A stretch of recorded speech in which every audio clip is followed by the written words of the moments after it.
You've probably heard that the gap between rich and poor is widening. But did you ever wonder what wealth inequality sounds like, or what it looks like? I invited my coworkers Ashley and Sarah over to help me make some wealth inequality soup.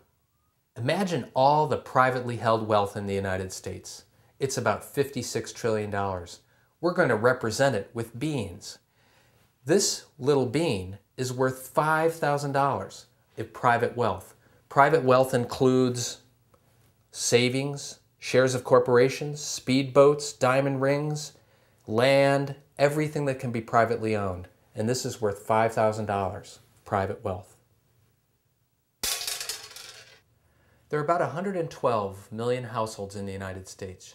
If each household had an equal share of all the private wealth in the country, Sarah's going to show you what that would look like. Remember that each bean represents $5,000 in wealth. This is what one household's share would sound like.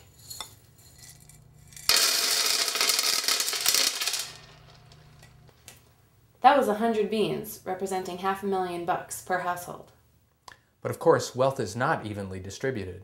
If you look at the bottom half of all the households in the United States, what would their average wealth sound like? Ashley's going to show us that.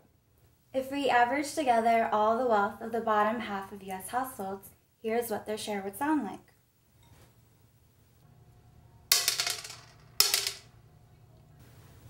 That was 2 beans, or about $10,000 in wealth.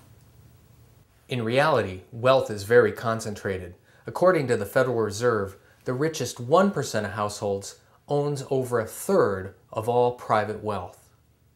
The sound you're about to hear is the average wealth of each household in the richest 1%.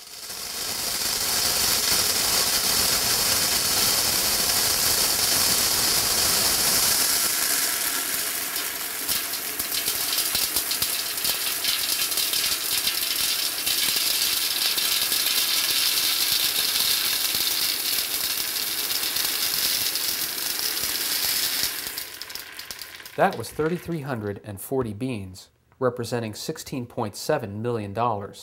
That was the average wealth per household in the top 1%. What you heard and saw was the sound and look of wealth inequality, where the richest 1% of households have $16.7 million per household, and the bottom 50% of households have less than $10,000 in private wealth. The real wealth, however, resides not in the top 1%, but in the top 1/10 of 1%. Unfortunately, we don't have enough beans or a soup pot big enough to show you what that looks like. Does this matter? Does the inequality of wealth matter? In the last 30 years, there's been a massive redistribution of wealth from the bottom to the top. This extreme inequality matters. Concentrated wealth is concentrated political power, the power to influence our laws, our culture, our elections. The concentration of wealth leads to economic instability and poor public health.